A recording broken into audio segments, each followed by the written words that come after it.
Bismillah abi walibni waruhil kudus al ilahul wahid, demi nama Bapa, Putra dan Roh Kudus ketiganya yang esa. Shalom sahabat yang dikasih oleh Tuhan, berjumpa kembali dengan saya di channel ini. Terima kasih buat teman-teman yang selalu setia mendukung perkembangan channel dengan cara subscribe, like, komen, dan share. Tuhan memberkati kita. Teman-teman, kali ini saya akan memutarkan satu video yang akan mengedukasi teman-teman. Kenapa saya bilang mengedukasi? Karena kebanyakan para polemikus ustadz, mereka tidak membukakan fakta yang sesungguhnya terhadap keyakinan. Mereka lebih sibuk membahas Alkitab dibandingkan keyakinan mereka. Mestinya sebagai orang yang terpelajar, sebagai orang yang menjadi penceramah, dia harus membuktikan keyakinannya itu benar-benar sesuai dengan sejarah, bukan malah ngeklaim bahkan itu dari kitab orang lain. Nah teman-teman, kali ini saya akan memberikan satu video yang kiranya dapat memperbaharui dan juga menolong kita untuk memahami dasar-dasar dari mana agama kita atau keyakinan kita berdiri. Nah, ini teman-teman videonya, jangan skip, semoga kita cerdas.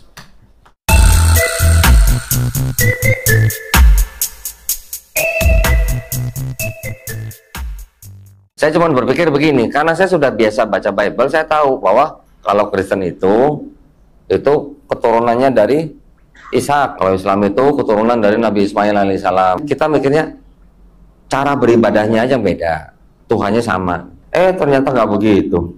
Ternyata Tuhannya beda. Saya tahu bedanya tuh setelah saya masuk Islam gitu, saya tahu bedanya gitu ya. Wow. Saya pikir sampai di sini kita hanya cuma bisa bilang bahwa ada sesuatu yang tidak beres.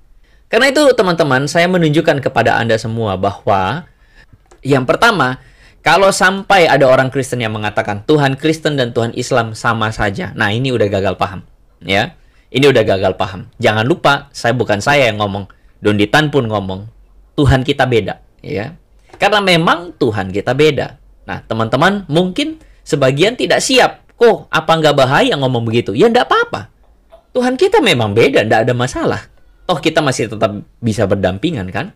Lalu kemudian kalau teman-teman mendengar ada orang Kristen yang mengatakan Kristen itu keturunan Ishak, Islam adalah keturunan Ismail. Jadi Tuhan mereka adalah Tuhan Abraham dan Tuhan Ibrahim. Nah, ini hati-hati. Kenapa saya sebutkan berhati-hati? Saya merasa bahwa itu adalah sebuah kesimpulan dini tanpa mencermati ajaran agama-agama tersebut, ya. Itu adalah kesimpulan dini. Maksudnya kesimpulan dini apa? Mengambil kesimpulan terlalu cepat. Pertanyaan kita adalah, apakah benar figur Tuhan di dalam ajaran Kristen dan Islam itu sama? Itu pertanyaannya. Dan pertanyaan yang kedua adalah, apakah benar bahwa Muhammad dan kaumnya berasal dari Ibrahim atau Abraham? Ini pertanyaan yang patut untuk kita tanyakan hari ini, teman-teman. Dan karena itu saya mengajak teman-teman untuk kembali mencoba untuk menyaksikan apakah benar klaim-klaim ini semua, begitu ya. Oke, kita masuk dalam pembahasan kalau gitu, ya. Jadi teman-teman, chart yang ada di depan ini adalah contoh dari chart yang kalian bisa temukan di dalam teologi atau tradisi Islam, ya.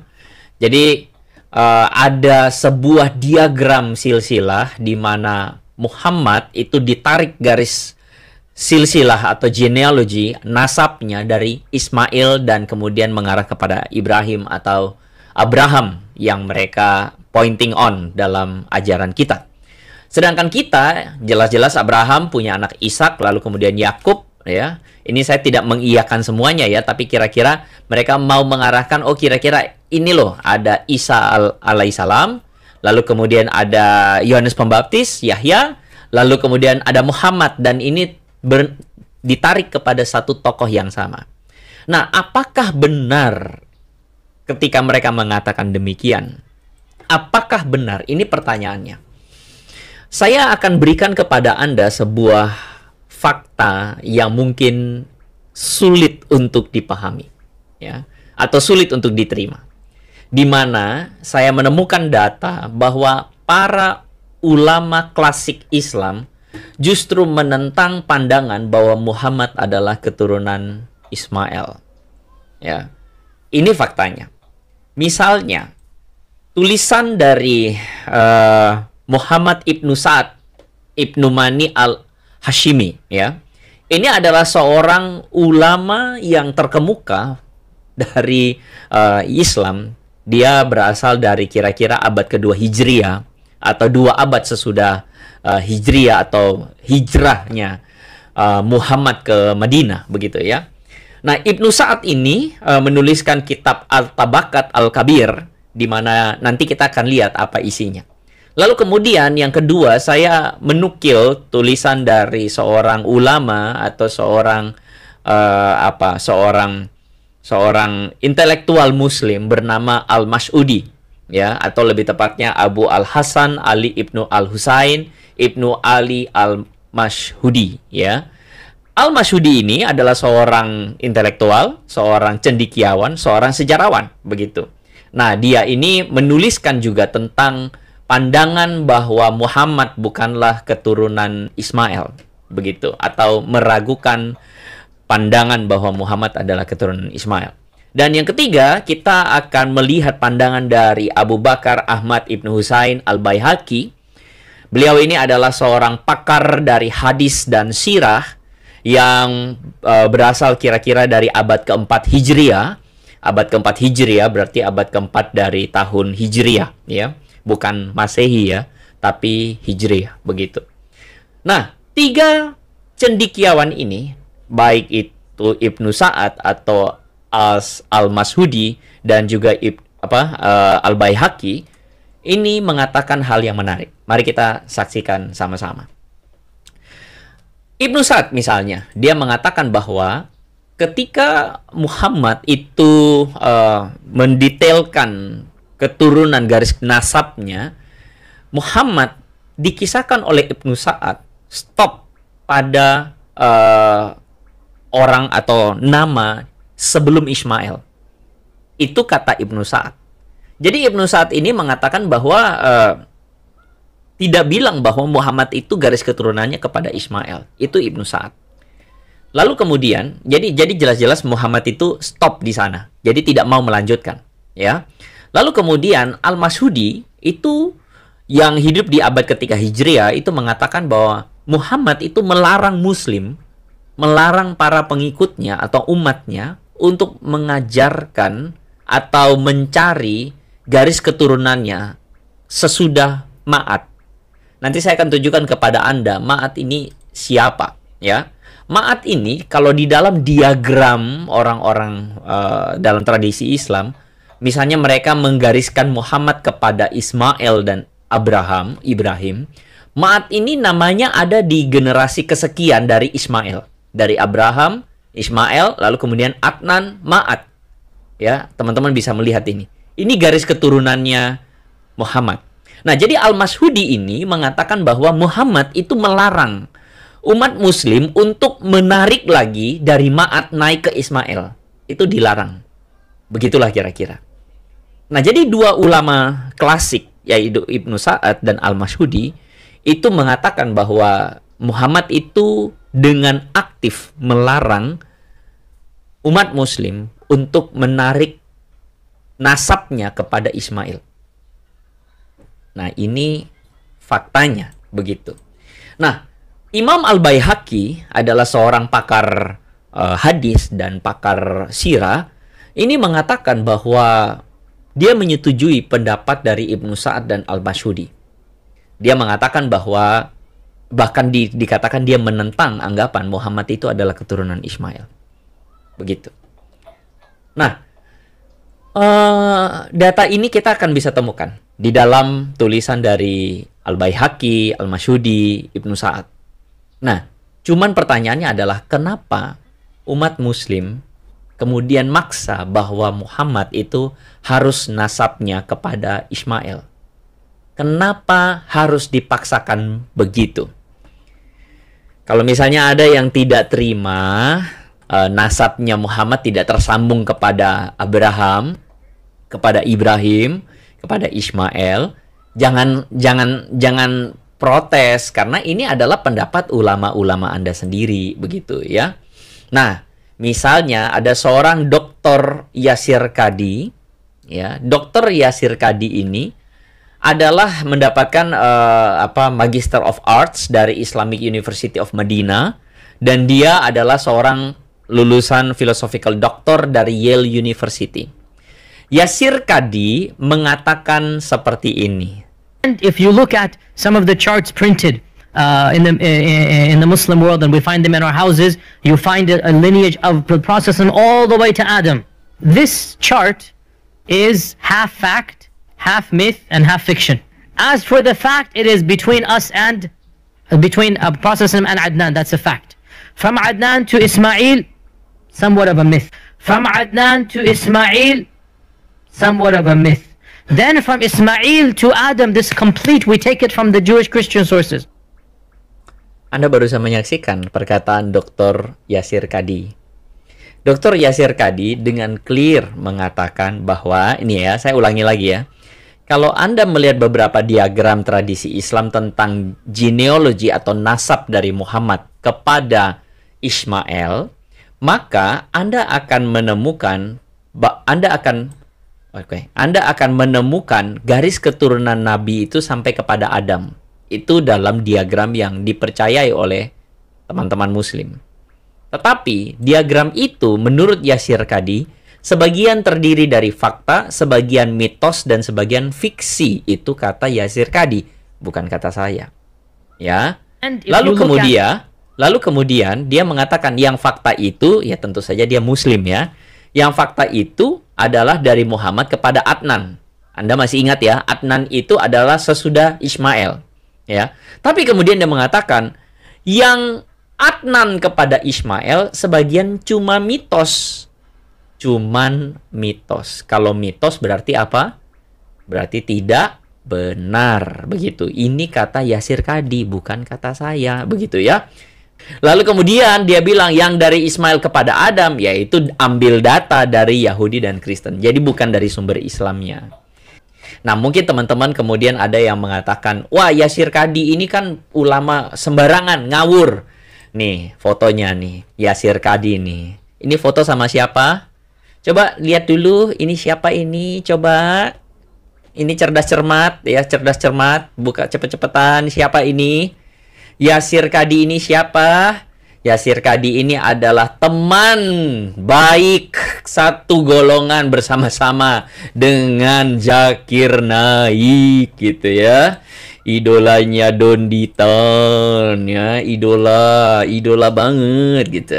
Nah, jadi Yasir Qadhi ini adalah orang yang kolega juga dengan Zakir Naik, dan Yasir Qadhi bisa mengatakan bahwa yang terbukti itu hanya nasab Muhammad ke Adnan. Tetapi dari Adnan ke Ismail adalah mitos. Begitu. Nah, saya tunjukkan pendapat dari seorang Rabbi Reuven Firestone. Dia adalah seorang PhD. Dia adalah seorang Jews, seorang Yahudi. Dalam tulisan dia Journeys in the Holy Lands, halaman 37, dia mengatakan the evidence for this pre-Islamic pagan Arab genealogies appear to have no awareness or concern for the connection. Jadi kira-kira beginilah teman-teman artinya. Dia bilang bahwa sebenarnya pada pre-Islamic atau sebelum Islam, perhatian orang-orang Arab tentang genealogi atau tentang nasab itu tidak sampai gimana-gimana banget gitu. Terutama apalagi tentang hubungan antara Quraisy, suku Quraisy ya, kepada Abraham. Itu tidak ada. Bahkan mereka tidak put concern on gitu. Nah, kata Rabbi Reuven, mungkin saja menghubungkan atau orang yang menghubungkan Muhammad kepada Ismail itu mulai muncul, mulai orang menghubung-hubungkan sesudah Quran itu mulai mengatakan bahwa Abraham adalah Muslim yang pertama. Gitu.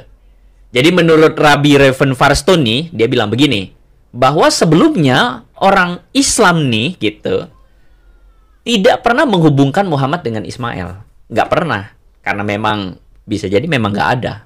Bisa jadi loh ya, ini probabilitas. Kenapa dihubungkan dengan Ismail? Ya karena Quran udah mulai mengklaim bahwa Abraham adalah Muslim yang pertama atau agama Islam begitu. Jadi itu kata Rabbi Reuven Firestone. Nah, ini saya cuma mengutip perkataan beliau gitu ya.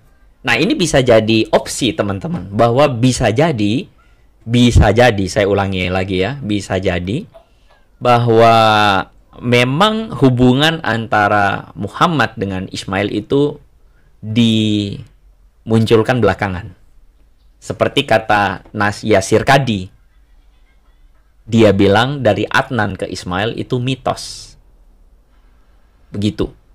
Ya, begitu. Nah, terus ada teman kita mengatakan, bisa tunjukkan nasab Paulus, kalau nggak bisa berarti Paulus rasul palsu.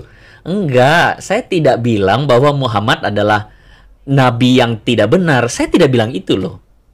Tidak loh, jangan salah pikir loh, Perhatikan ya teman-teman ya, yang Kristen juga. Ini bukan bukti bahwa Islam agama yang salah, bukan loh. Begitu ya. Ini bukan buktinya gitu. Jadi saya cuma mau tunjukkan kepada orang Kristen bahwa jangan kemudian berpikir bahwa oh karena Muhammad dari Ismail, lalu kemudian kita Yesus itu dari Ishak, sama-sama dari Abraham, oh ya udah berarti sama-sama benar. Itu salah. Itu keliru begitu loh. Itu keliru. Tapi saya pikir ya seharusnya teman-teman muslim jangan kebakaran jenggot dong. Ya, nggak usah. Kenapa juga begitu gitu. Ya, nggak usah kebakaran jenggot. Saya cuma mau bilang kepada orang Kristen bahwa kalau Anda berpikir Muhammad terhubung kepada Ismail, coba pikir lagi, gitu maksudnya. Karena ulama-ulama Islam pun menentang, ada yang menentang begitu. Ya kan? Itu, ngerti nggak maksudnya? Nah, ini dari perkataan, kalau tadi itu dari Yasir Kadi, lalu kemudian dari ulama-ulama Muslim sendiri, seperti Ibnu Sa'ad, Al-Mashudi, Al-Baihaqi, itu menentang itu semua ya. Jadi saya tunjukkan bahwa nggak ada hubungannya gitu ya. Lalu kemudian dari orang Yahudi pun mengatakan hal yang sama. Ada seorang profesor pun mengatakan, oh enggak, ini enggak terhubung gitu. Nah, ada juga seorang profesor namanya Dr. Aiman Ibrahim. Dia ini profesor Islamic Studies dari Southern Seminary. Dia menuliskan sebuah buku A Concise Guide of the Life of Muhammad. Aiman Ibrahim ini mengatakan, dikarenakan isu garis keturunan adalah penting bagi Yudaisme dan Kristen, maka perlu adanya upaya penyesuaian garis keturunan Muhammad kepada Abraham oleh Islam. Nah, itu perkataan dari Dr. Aiman Ibrahim. Begitu. Nah, jadi anggapan kita yang secara populer nih mengatakan bahwa orang Arab itu keturunan Ismail, belum tentu. Karena dari ulama mereka sendiri pun menyangkal gitu. Dan kita melihat bahwa ada kemungkinan bahwa ini adalah upaya fabrikasi. Fabrikasi itu artinya ya dibuat-buat. Untuk apa? Menghubungkan atau menyesuaikan antara agama Islam dengan Kristen dan Yudaisme. Di mana Kristen dan Yudaisme itu clear. Akar nasabnya clear. Dan ini penting bagi budaya atau tradisi Yudaisme dan Kristen. Jadi, supaya bisa diterima, kira-kira nih kalau saya bisa parafrase katanya Aiman Ibrahim, supaya bisa diterima, jadi dilakukanlah upaya penyesuaian garis keturunan Abraham, garis keturunan Muhammad kepada Ibrahim, kepada Ismail. Ini perkataan dari Aiman Ibrahim. Jadi, dari apa yang saya dapatkan, belum tentu Islam dan Muhammad berasal dari garis Abraham. Sekali lagi saya katakan, teman-teman Muslim nggak usah tersinggung. Karena bagi kami, gini loh ya, ini tidak membuktikan agama Anda salah. Ini tidak membuktikan agama Anda salah. Tetapi, bagi orang Kristen, jangan sampai berpikir langsung seperti, oh karena hubungannya sama, Tuhannya sama. Karena dari ulama Islam pun sendiri menyangkalinya gitu. Ada yang menyangkalinya. Jadi ada posibilitas yang cukup besar di mana Muhammad tidak tersambung nasabnya kepada Ismail dan Ibrahim. Gitu maksudnya. Jadi saya dalam hal ini saya setuju loh sama Donditan gitu kan. Menyamakan Allah Abraham dalam Kristen dengan Allah Ibrahim. Jadi Allah dari Ibrahim dalam Islam adalah kesimpulan yang menurut saya tidak tepat. Ini pendapat saya. Begitu, ya. Nah, jadi dari situ kalau Kodondi kemudian jalannya adalah percaya kepada Islam, kalau saya lain. Saya kan di awal udah ngomong, saya itu mengalami kebingungan yang sama seperti Kodonditan. Syukurnya, kalau buat saya sendiri secara pribadi, saya belajar pelan-pelan. Nah, saya belajar pelan-pelan itu, saya menemukan bahwa, oh, jalan hidup saya beda sama Kodondi. Saya menghormati pilihan Kodondi, silakan, begitu. Jalan hidupnya beda. Kodondi memilih percaya kepada Islam, kalau saya meragukan. Nah, jadi, kalau Kodondi percaya, itu pilihan Kodondi. Kalau saya, tidak. Saya meragukan. Itu saya, begitu. Nah, pilihan teman-teman, silakan. Teman-teman silakan memilih atau menalar sendiri. Tapi sekali lagi, saya mau kasih tahu bahwa teman-teman Muslim seharusnya tidak usah insecure dengan agamanya. Jadi nggak usah tersinggung.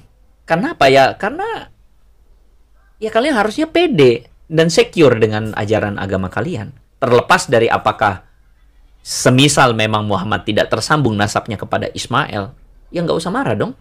Begitu. Dan kalau memang seperti kata Donditan, Tuhannya beda, ya nggak usah marah dong. Biasa aja, begitu. Ya. Kita ketemu lagi di... Baik teman-teman yang dikasih oleh Tuhan, kita sudah mendengarkan pemaparan yang sangat bagus sekaligus ilmiah yang disampaikan oleh Bung Andre Tunggal. Nah teman-teman, saya tertarik dengan video ini maka saya membagikannya untuk kita semua.